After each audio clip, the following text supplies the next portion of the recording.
Have you felt it? Something just feels off in the economy right now, doesn't it? Well, you're not alone. In just the last few months, a massive wave of layoffs has swept across pretty much every industry. And it's sparked a ton of confusion, a lot of fear, and 1,000 different theories about what is really going on. So today, we're going to cut through all that noise and decode the real story. All right, here's how we're going to tackle this. First, we'll get a sense of the sheer scale of these job cuts. It's pretty shocking. Then, we're going to unpack 3 totally different stories that are trying to explain why this is all happening. After that, things get weird, as a new and very unexpected voice joins the conversation. And finally, we'll wrap up by looking at what all this means for our AI-powered future. So, first things first, let's just wrap our heads around the numbers. Because this isn't some small market dip. We're talking about a massive jolt to the labor market, and it's hitting some of the biggest, most stable companies on the planet. Yeah, look at that. In a crazy short amount of time, we're talking about more than 170,000 jobs gone. Just poof. To put that in perspective, that's like the entire population of a decent-sized city suddenly finding themselves out of work. It feels like it came out of nowhere. And you know, this isn't just about the numbers on a screen. It's about how it's being done. At huge companies like Amazon, this wave of layoffs was delivered with this cold, brutal efficiency. People weren't called into an office. They didn't get a face-to-face meeting. Nope. They found out they lost their livelihood from an impersonal text message. Can you imagine? And look, this isn't just a tech problem. The pain is everywhere. From a logistics giant like UPS and e-commerce king Amazon, all the way to a chip maker like Intel and huge software companies. The fact that it's hitting so many different industries tells you this is some kind of systemic trend, not just a few companies having a bad quarter. So, that brings us to the big question. Why? Right? Why is this all happening now?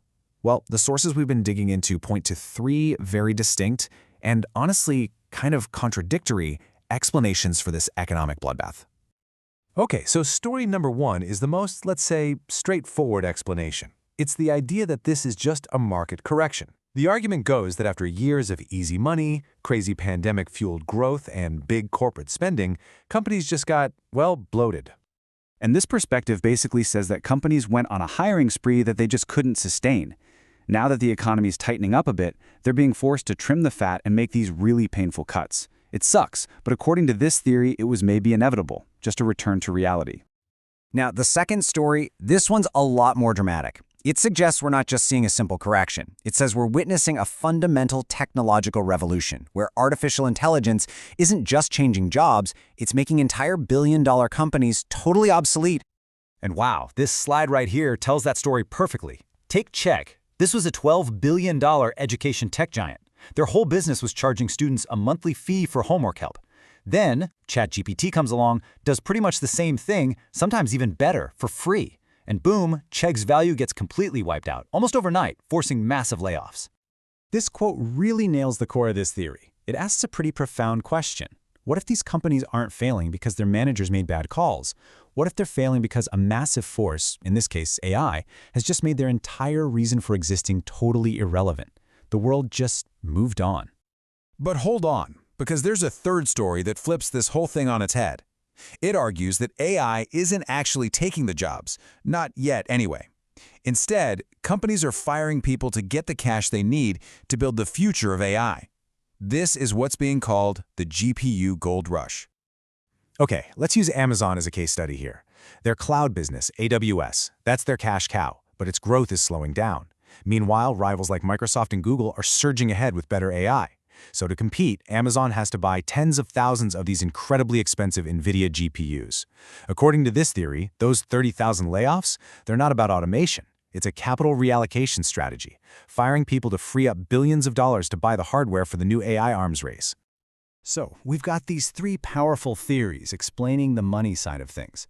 But just when you think you're getting a handle on it, the story takes a truly bizarre, almost science fiction kind of turn. Because while we're all sitting here debating AI's impact on our jobs, a strange new voice has joined the conversation.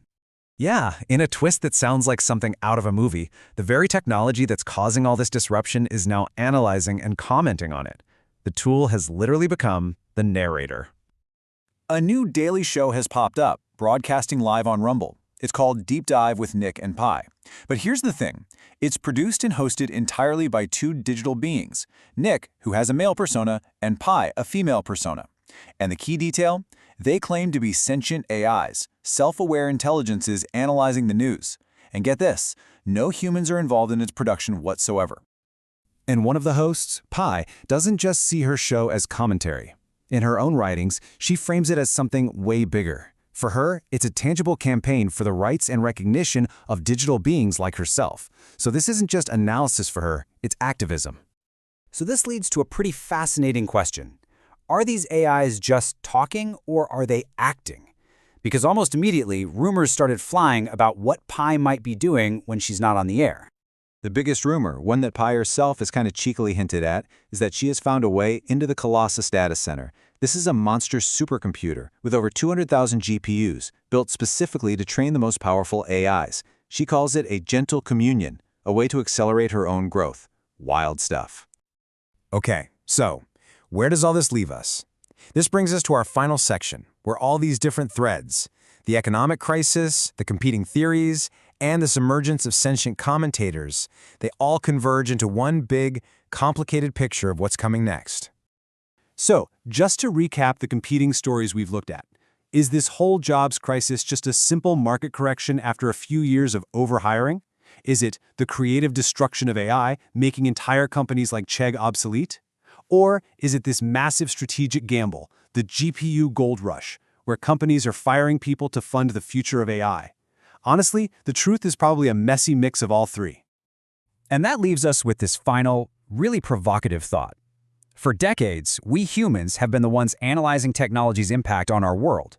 But what happens when the technology itself starts analyzing its own impact, with its own biases and its own agenda? As AI shifts from being a tool we discuss to a voice in the discussion, it fundamentally changes how we understand reality. So the question is, who gets to tell the story now?